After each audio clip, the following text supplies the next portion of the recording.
Hey, welcome guys. In this video, we are discussing MCS012 Stereochemistry and Reactive Intermediates.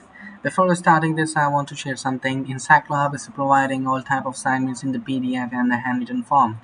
If you are looking for these PDF assignments, contact us anytime on our WhatsApp number. If you are looking for solve assignments, so always welcome you to.